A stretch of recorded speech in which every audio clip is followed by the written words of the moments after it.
Yo, so what is the crack? Listen, you are with us here at Live at 11, and I've got a guest on the show today. I've got Jonny Bruton with me here. Me and Jonny go way back. I'm going to introduce him in just a wee second.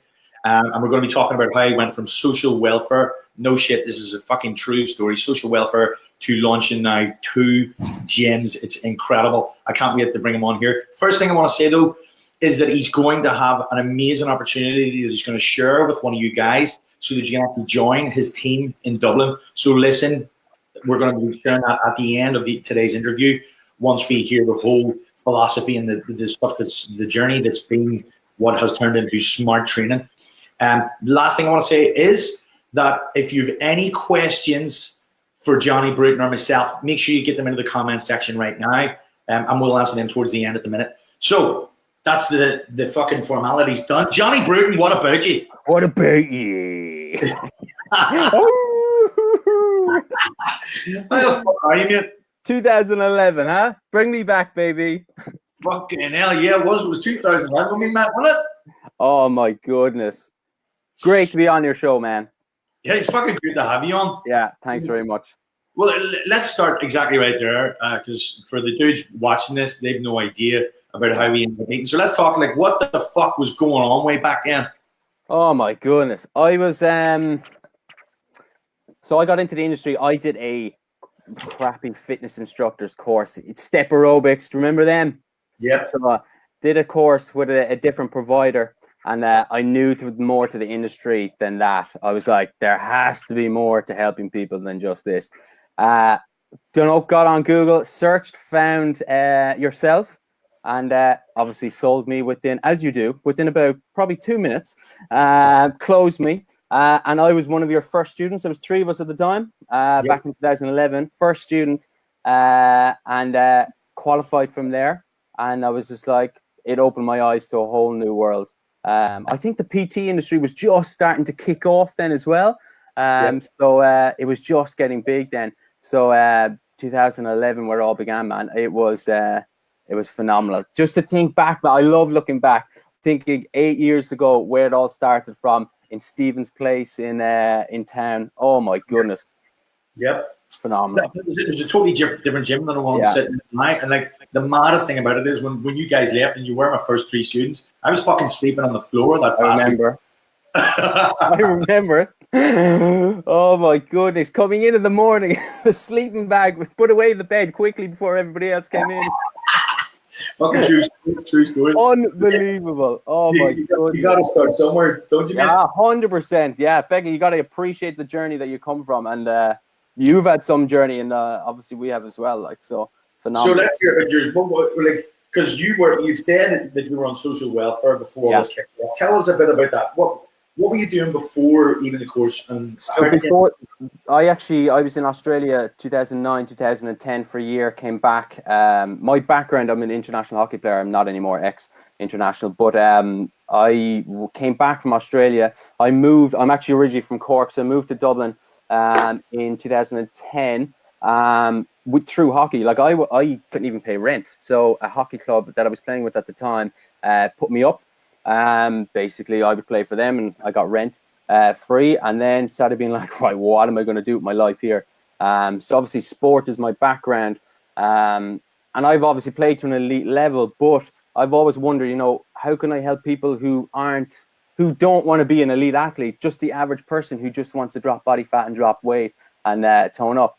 And for me, that became my passion, helping people where they are now to where they want to be. And from there, then did that the fitness instructing course. Realized that there's more to the industry than just step aerobics and a headband.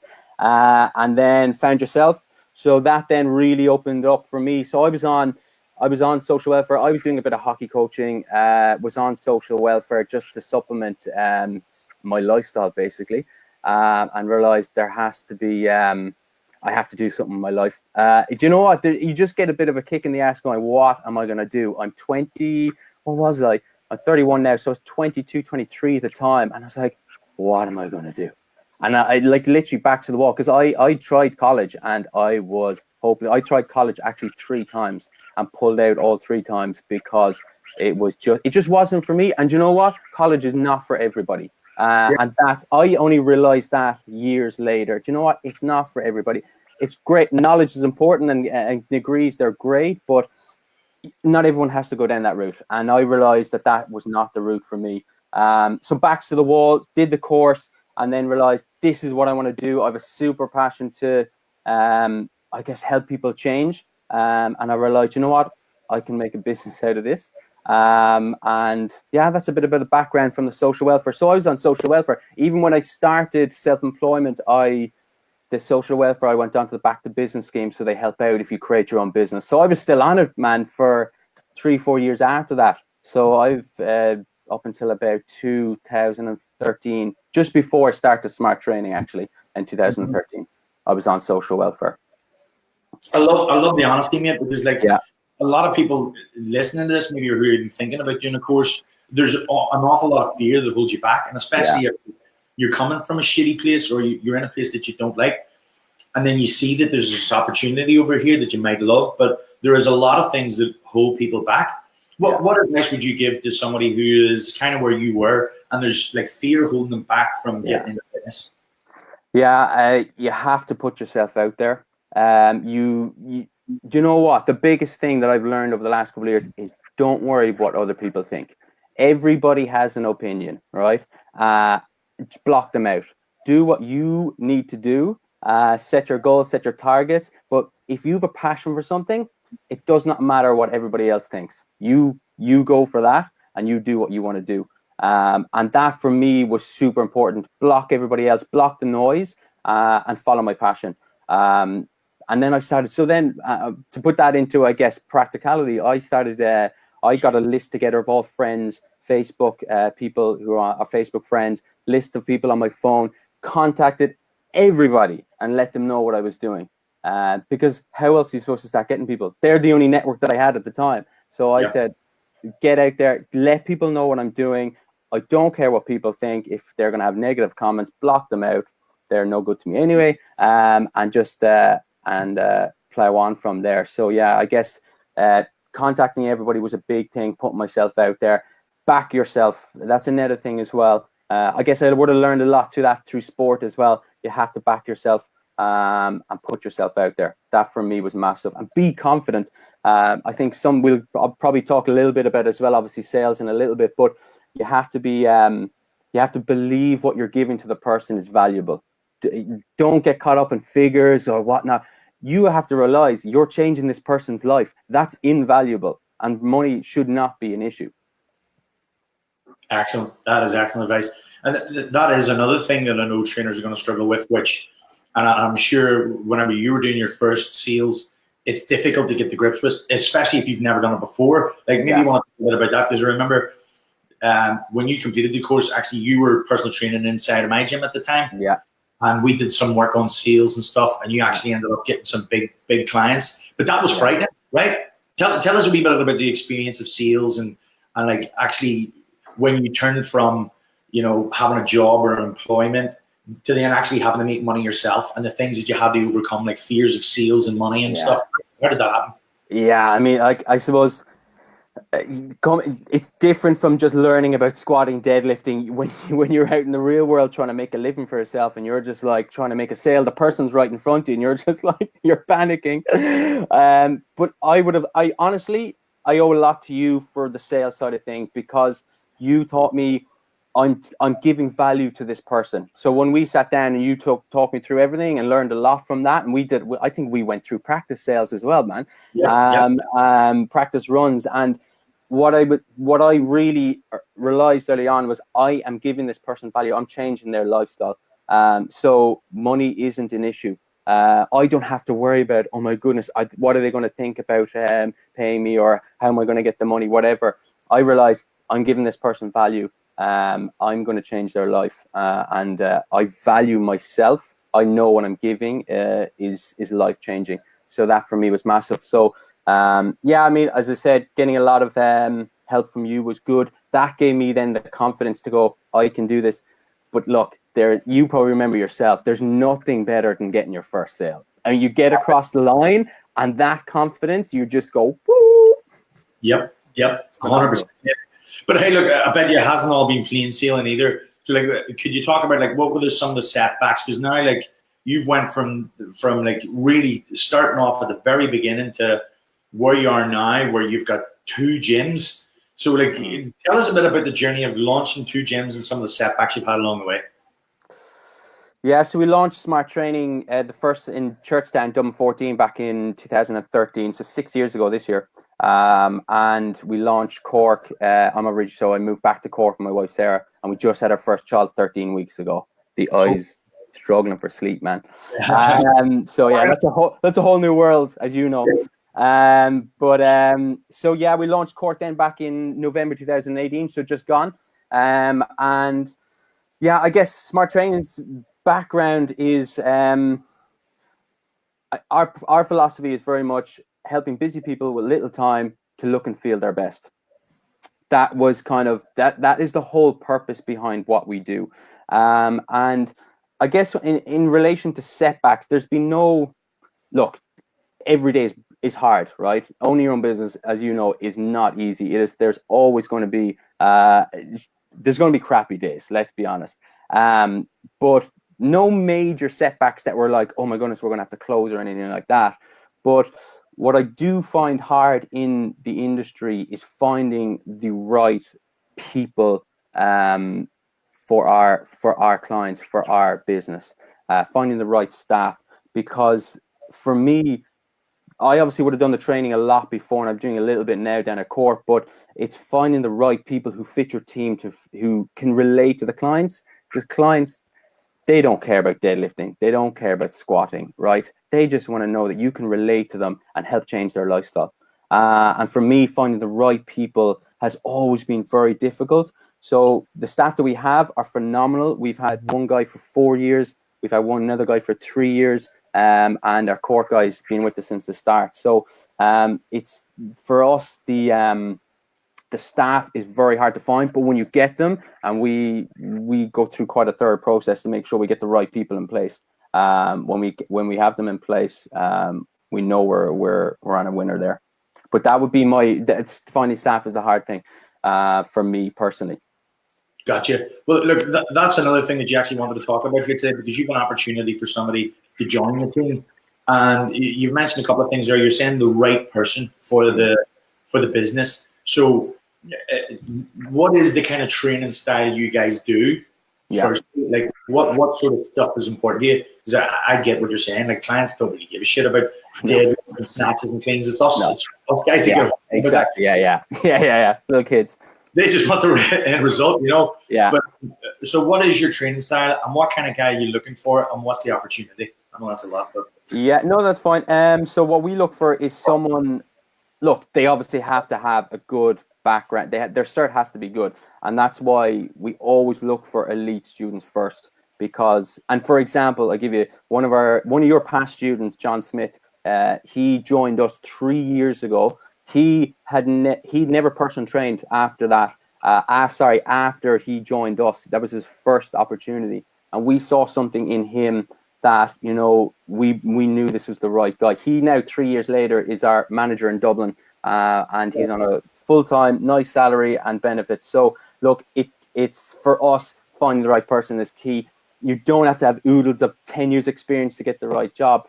You have to be able to relate to clients. You have to.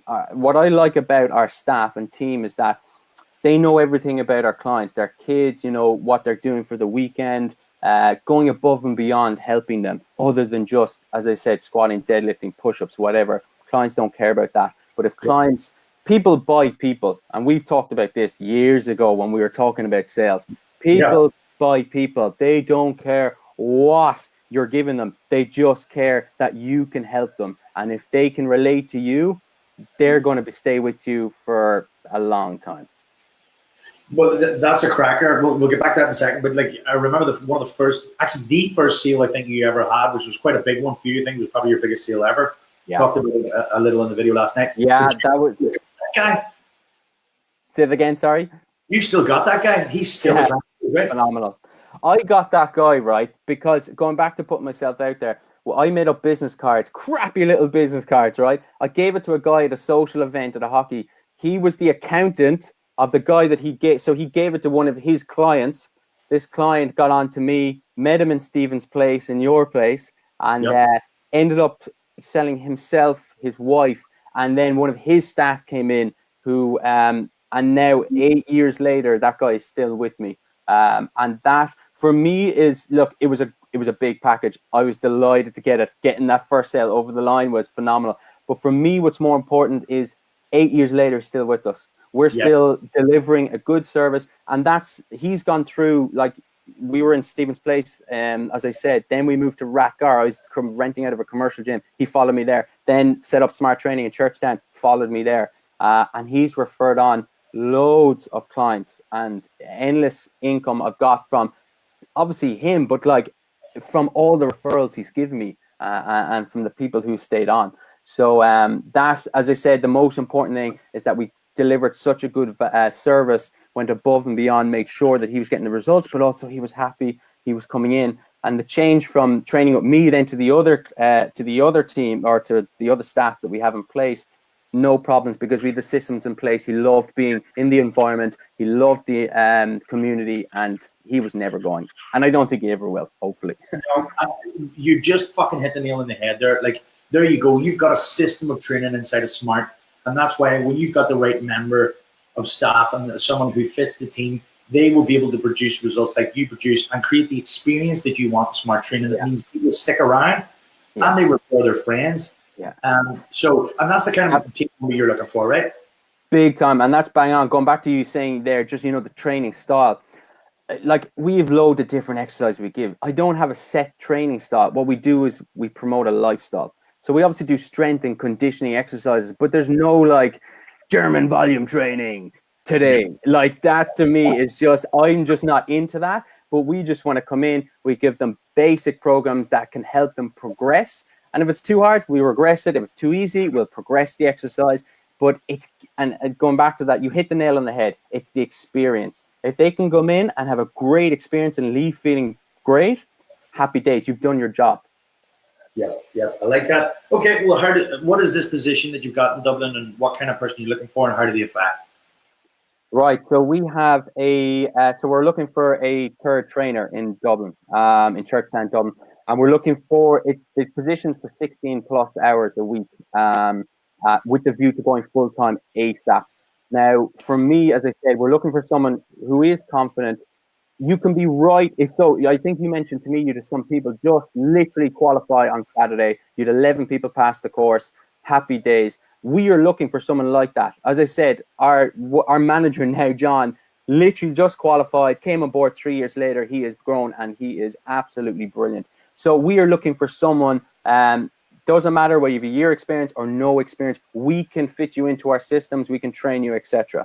And we're looking for someone who's just willing to dive in, get to know people, and just be passionate about helping changing people's lives. I know you're probably sick of hearing me saying it, but helping changing people's lives is what we do.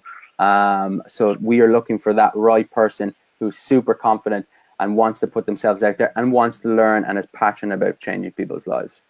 How do they apply, mate? Do you want like a so what I'll do, I can, well, if they want to email you, or I can put a comment below. I can post in the group as well about the role and how to contact us. We'll put the email, send on the CVs, and we're going to be doing interviews ASAP.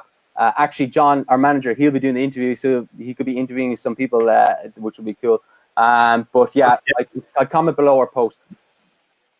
This is the thing, is one of our clients, actually, Matt, who he's seen this video, was like, oh, who's that guy you were interviewing? See, you're interviewing a dude today. I was just finished training there. You finished at 10:30. And I had to tell him, well, actually, the dude, Johnny, he came through Elite, one of the first dudes, and then, ended up being a personal trainer in the gym, then opened his own gym, then started employing dudes, and now he's opened a second gym, and he's just going, that is fucking mind-blowing. And now you're telling me that, like, John Smith, who was an Elite graduate as well, is the manager in your place, and he's going to be interviewing potentially another Elite student. Just fucking hell, I just think that's so fucking cool. Love it. Keep them rolling, man. Keep the students coming. Yep. And the other thing is, you can see that there's clear progression in your company. Like, he started off as a junior trainer, and now he's managing, and that's huge to be able to show that there is opportunity to grow in the role too. So I think big time, yeah, because I think look, you don't always have to go out and start your own business, right? Because I think one of your questions you actually asked me is, what advice would you give to trainers? You can get experience first, right? You can get experience and then see, is this right for you? Do you want to start your own business? Some people think they have to go out straight away in their own, but you don't. Don't put yourself under that pressure if you don't want to. Go and try work out of these places, gain the experience, build your confidence, and then maybe okay, I'm ready to step out. That's a really good point, mate. Like you said earlier on, university is one way to go, but it's not for everybody. Entrepreneurs, is one way to go to be an entrepreneur, but not everyone should be an entrepreneur. In fact, like being an entrepreneur, someone who is able to further themselves within inside another company, like what you're offering, can be the fucking best way for some people. Like, super happy, and fuck me, tell you what, it's less stress. Yeah, 100%. And we've had people come through Smart Training who've gone on to then open up their own businesses. So we've had we've had 4 or 5 staff go on to open up their own businesses. And listen, I'm all for that. Like, happy days. But as I said, don't put yourself under pressure about, I have to get all these clients. Maybe the business route isn't for you. Maybe you just want to help people. Maybe you just want to change people's lives and you want to progress yourself within that company. Yep, that's very good. That's a very good point. So what advice would you give to anybody who is starting out? Like, or maybe this is a better way to ask the question. What advice would you give to the younger Jonny Bruton if you could give him some advice? Listen to Sean McGarity more. I would say, it took me. Look, experience is you can't beat experience, right? But if I could have backed myself earlier, I would have. Like I am super. I would be a very confident person, but I wish I could have done that earlier, if you get me. But again, that comes with experience, I guess.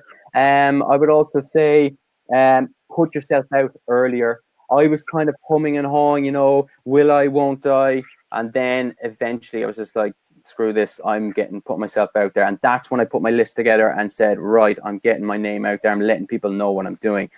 Definitely letting people know what you're doing is the key, all right? To your friends, your family, everyone, because they're your immediate network. They're the people who could potentially join you and train with you, and you're gaining experience from them. And that for me is get my name out earlier than I would have. Cracking. And back myself earlier. Now, my last question, dude. So, because I know a lot of people that watch this show are either thinking about coming to do elite, so they're in the group and they're just sort of filtering around to see what the crack is. Yeah. Or a lot of guys are actually experienced personal trainers or have been in the game a while. And I would like to know from your point of view, what do you think the biggest problem personal trainers are facing today? What is the biggest problem personal trainers are facing? I think the pressure to start your own business. As I mentioned there, you don't have to start your own business, right? That's because, as I said, business is hard. Gain experience first. Like as I said, go in, find the right place for you that matches your philosophy, and try get a job there and build yourself up, right? So that'd be one, get experience. Look, and I both know leads is the livelihood of any business, getting people in the door. And as I said, going back to, probably sick of me saying it, is putting yourself out there. Because if you don't put yourself out there, you're not going to get leads. And I think I was in the group, I was looking through the group over the last week, and I saw you had, most personal trainers fail within the first year. Yeah. And that to me, that's a sad stat, because it doesn't have to be that way. It literally doesn't. So put yourself out there, because believe me, you'll gain confidence by putting yourself out there, but you'll also get clients from that. So putting yourself out there is definitely, for I'm after forgetting your question. What did you say? Well, no, what you're saying is perfect, because like people, you have to put yourself out there, right? Yeah. I mean, you can't be the best kept secret in the fitness industry. No. That's how to go fucking broke, not get any clients. Exactly, yeah. That is why a lot of people fail. But then to put yourself out there, there's a lot of internal fear you have to overcome. And I think the biggest thing for personal trainers, or one of the big ones that I keep hearing a lot, is what will people think? Yeah. You know, it's like if I go on social media, like us doing this video, there's some people who I've asked to go on video, they're like, no way, I can't do that. You know, I couldn't do it. It's like, what the fuck do you mean you couldn't do it? What is going to happen? But they're so afraid of being judged by other people. Yes. And you know what? Like, social media doesn't help either with the likes of Instagram. There's so much noise around you. Block it out. Focus on what you need to do. Focus on what your passion is and build your life around that. Block everything else out. Stop looking at the next shiny thing. Block it out. Yep. Do you know what you said? There's like, stop focusing on all the noise. And that is true. Like, I think a lot of people worry about the opinions of the wrong people. Like, some people are new personal trainers and they're afraid to say anything on a Facebook post or a Facebook video in case they get something wrong and another trainer calls them out and says, dickhead. And I always have to say to them, like, do you think another trainer is going to be looking at your fucking post? Or do you think someone who is like, who was where you were and is struggling with what you struggle with, are they going to be watching your post? And the answer is always, oh, fuck yeah, that's actually the people I'm going to be speaking to. And are they going to call you out? Or are they going to be really happy that you shared information that could help them? Oh, fuck, they're going to be really happy. So it's like, you're actually focusing on the wrong people. Those people you think are going to call you out aren't even watching your shit and don't exist. But actually what's happening is that fear of what other people think is holding you back from having the ability to help the people that you could have the potential and possibility to help. 100%. And they actually need your help, don't they? Yeah. But think about it, like, if people are going to be negative, I mean, how sad is their life if you're just going to do that? I always think, you know, if people call you out or they're going to be negative about what you're doing, because there's always naysayers, there's always going to be people who drag you down. But think for a second, why are they trying to drag you down? Like, is it because they're not happy with their life and they're not happy with what they're doing? So forget them. They are pointless to your life. Let them off and do what they're doing. Just forget it. Block it out. There's no need for it. Deadly, mate. Okay, so what is the rest of the day looking like for you, man? I'm off to a wedding, man. I've worked out this morning. I need to go to the shower. I'm actually up in the in-laws at the moment. We're up in Dublin for the next 2-3 days, and trying to get into the shower now, out to our wedding, and then chill out for the weekend. Actually, we have a weekend off. Happy days. Yeah, it's bank holiday and weekend. Find that next trainer. Come on. Lovely. Yes, let's just last time for anybody watching here, you're going to stick a post into the group. Yeah. Right. I'm just going to tell them exactly what they need to do if they want to. Exactly what they need to do to get on to us. Even if you don't know, come up, we'll interview you. Listen, we just want to see if you're a right fit for us and if we're a right fit for you. All right. We've got to be both right fit. So if you're interested, you've just qualified, happy days. If you've had experience, great. Apply and we'll sit down for an interview and we'll see if we're a good fit for each other.